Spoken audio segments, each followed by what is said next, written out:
bite my head off over this, but there's something off. I don't know what. It might be me. Good morning to you. Good Friday morning. I'm Dejan Kovacevic of DK Pittsburgh Sports, and this is Daily Shot of Pirates.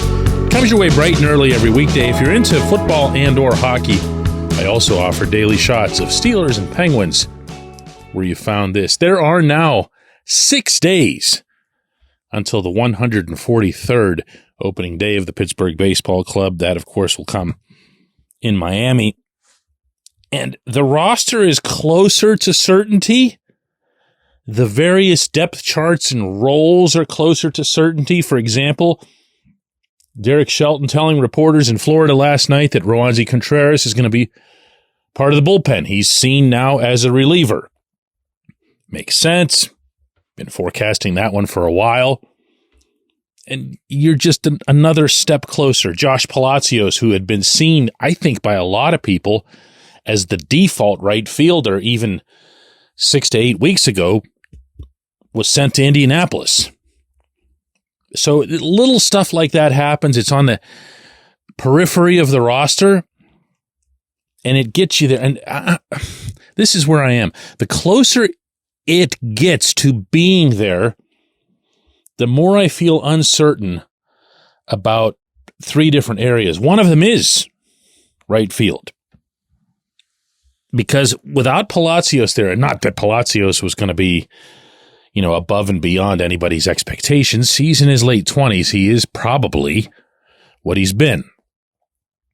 But I don't look at Billy McKinney and Edward Olivares and say, all right, right field, baby. Yeah, let's go.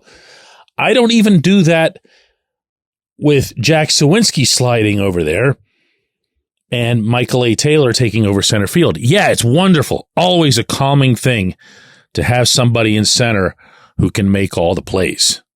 That's just, whether you're a manager, somebody watching from the dugout, a reporter like me, or a fan in the seats, you're calm when you have someone out there. But right field doesn't make me calm right now. Right field is an important power position. A lot of things have changed in baseball and the way it's enumerated and studied and everything, but you still have to get corner-type production out of your corner positions, even if you have that coming from shortstop. You follow me on this? I don't see this as being an exceptionally powerful team, and I see baseball right now in 2024 as being something that involves a lot of power, and that's concerning to me. If the Pirates are satisfied with some combination of Sawinski, Olivares, and McKinney, for example, is an on-base guy. Olivares is more of an average guy, meeting batting average. And Jack is exactly what he is. Jack hits a lot of home runs and strikes out a ton. I don't know how you Frankenstein that into a single player, though. I'm worried about the rotation. I'm a little bit on edge about that. Maybe I'd feel better if Domingo Germán had been further along. Maybe he'd been in camp. Look, if you're going to sign the guy after all of his whatevers, you might as well have him in the fold and make sure that he's prepared and stretched out to start. I don't know that that's going to be the case. So, what? Bailey Falter? That's what I'm talking about. Watching this guy pitch, even in spring games that don't mean anything, and you just see him getting knocked around, and you're thinking, what's he even still doing here this late in March? Has me a little bit, okay. Mitch Keller's going to start on Thursday. What do you do after that? Who are you feeling good about after that? Marco Gonzalez, who just got smacked around again and who's coming off a really serious injury, often a career-ending injury, with nerve damage near his arm. Who's next? Martin Perez? I don't know. That's what I'm talking about. Now, even the bullpen, which I thought, and I think we all thought was going to be the strength of the team, and still might be, gets hit with all kinds of lousy news. I mean, it was obvious, and I said so on the show, that Dauri Moreta was going to have Tommy John. They don't throw out hints like the ones that they did. His elbow discomfort and getting multiple opinions. You might as well just go to Dr. Keith Meister in Texas and roll up your sleeve. That's just how that's going to play out, with very, very few exceptions. And I'm hoping, by the way, that Garrett Cole with the Yankees becomes one. Good dude, doesn't deserve to be shut down for a year and a half. Not that anybody does. I look at the rest of this and I see Colin Holderman's been out for a week with an illness. Carmen Mlodzinski, this one's a little bit of a concern. Speaking of elbows, has been not shut down, but he's doing some light throwing and so forth on the side because of what they refer to as something in his forearm. Now, I'm here to tell you that forearm is another one of those words that baseball people use because they don't want to use the word elbow.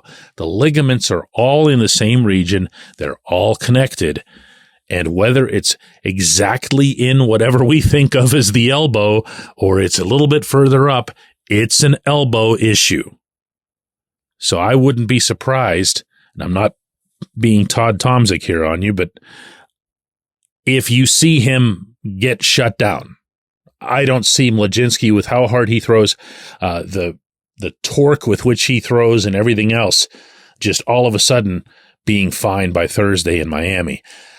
So maybe this is kind of like that feeling that you have, when you're house hunting, if you've ever done that, and you go, yes, that's the one. And then you wake up the next morning and go, oh no, it's not the one. It's the end of the world. That's kind of where I am right now. When we come back, J1Q. This portion of Daily Shot of Pirates is brought to you by our friends at North Shore Tavern. That's directly across Federal Street from PNC Park. It's home of Steak on a Stone, an eating experience, underscoring the word experience. The steak is brought to you partially cooked on an 800-degree stone, and you do the rest. It's a ton of fun, it's a great meal, and it's a baseball atmosphere like no other in Pittsburgh. North Shore Tavern, right across Federal Street from PNC Park.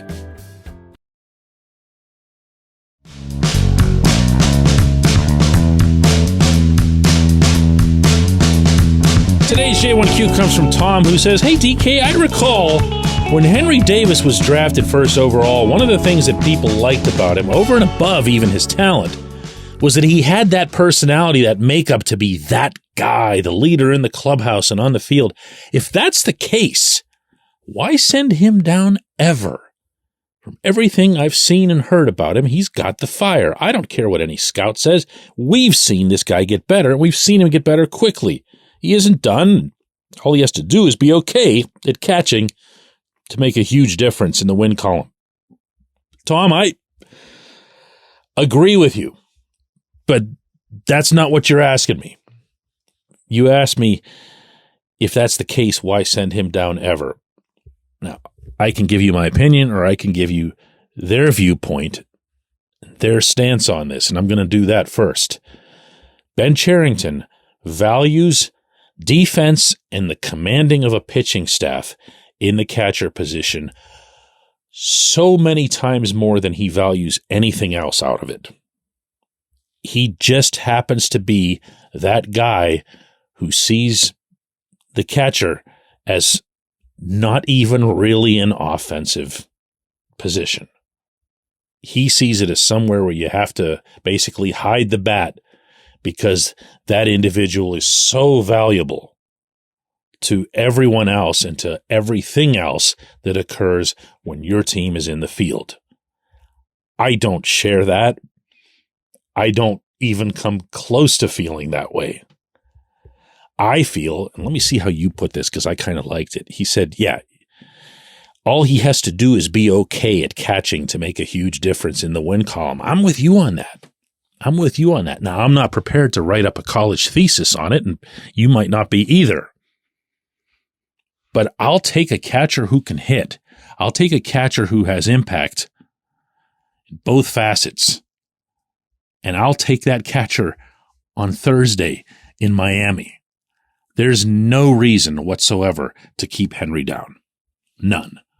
If you believe that the Pirates kinda pseudo quasi manufactured one entering spring training, meaning that they would have been so overly concerned about Henry's defense that they can't possibly start the season. And here's Yasmani Grandal, and here's Ali Sanchez, and here's Jason DeLay, and here's like 7 other guys.